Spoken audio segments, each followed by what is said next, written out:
৫ August গণঅভ্যুত্থানের পর দেশের বিভিন্ন শিক্ষা প্রতিষ্ঠান, হাসপাতালসহ কয়েকটি সরকারি প্রতিষ্ঠান থেকে বাদ দেওয়া হয়েছে শেখ পরিবারের নাম।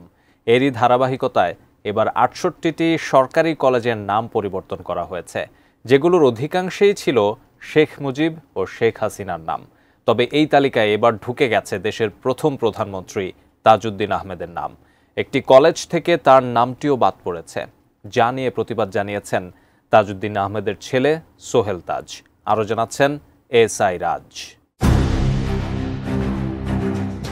ছাত্র জনতার গণ অভ্যুত্থানে ক্ষমতাচ্যুত সাবেক প্রধানমন্ত্রী শেখ হাসিনা ও তার পরিবারের সদস্যদের নামে থাকা দেশের ৩৭টি জেলার ৬৮টি সরকারি কলেজের নাম পরিবর্তন করে ২৮ মে এক প্রজ্ঞাপন জারি করে শিক্ষা মন্ত্রণালয়, যার মধ্যে রয়েছে গাজীপুরের কাপাসিয়ায় অবস্থিত সরকারি শহীদ তাজউদ্দিন আহমেদ ডিগ্রি কলেজের নাম। বর্তমানে কলেজটির নতুন নামকরণ করা হয়েছে কাপাসিয়া সরকারি ডিগ্রি কলেজ। এতে ক্ষোভ প্রকাশ করেছেন তাজউদ্দিন আহমেদের ছেলে ও সাবেক স্বরাষ্ট্র প্রতিমন্ত্রী তানজিম আহমেদ সোহেল তাজ।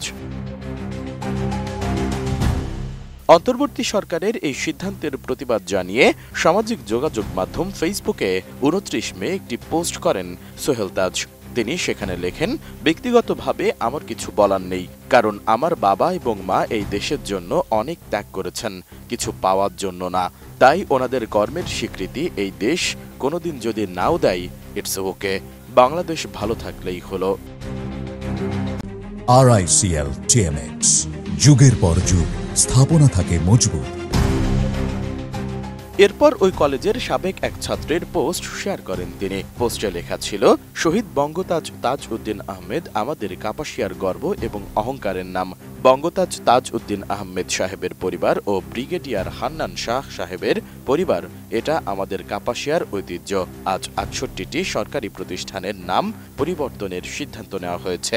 সেই তালিকায় ৩৬ নম্বর কলেজের নামটি সরকারি শহীদ তাজউদ্দিন আহমেদ ডিগ্রি কলেজ। এই নাম পরিবর্তন করে নতুন নাম রাখা হয়েছে কাপাসিয়া সরকারি ডিগ্রি কলেজ।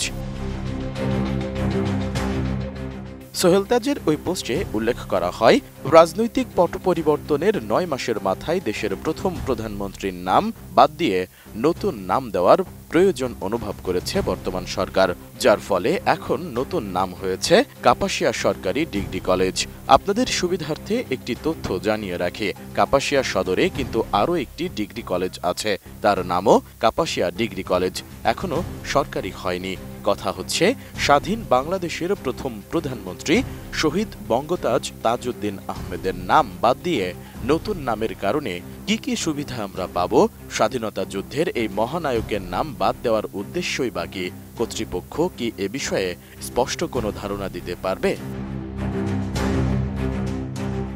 সোহেল তাজের ওই পোস্টে আরও উল্লেখ করা হয়, আসলে নাম পরিবর্তনেই বা কি আসে যায়, যেখানে আমাদের নেতা তাজউদ্দিন আহমেদ বলে গিয়েছেন, মুছে যাক আমার নাম, তবু বেঁচে থাকুক বাংলাদেশ। আর এইটা তো একটা কলেজ মাত্র। তবে দুঃখ লাগে, তাও লাগতো না যদি না কলেজটি অন্য কোনো জায়গায় হতো। কলেজটি যে তাজউদ্দিন আহমেদের নিজ ইউনিয়নে। ৫ আগস্ট গণ অভ্যুত্থানের পর সারা দেশে যখন শেখ মুজিবুর রহমানের মুরাল ভাঙা হচ্ছিল, তখন তাজউদ্দিন আহমেদ চত্বরে ওনার মুরালে মালা পরিয়েছিল ছাত্র জনতা। বিগত ৫৪ বছরে নাম নিয়ে কোনো অপরাজনীতির ইতিহাস নেই কাপাসিয়ায়। এদিকে কলেজটি থেকে তাজউদ্দিন আহমেদের নাম বাদ দেওয়ার ঘটনায় প্রতিবাদ জানিয়েছেন গণ অধিকার পরিষদের সাধারণ সম্পাদক মোহাম্মদ রাশেদ খানও। এসআই রাজ, ডেস্ক রিপোর্ট, ATN নিউজ।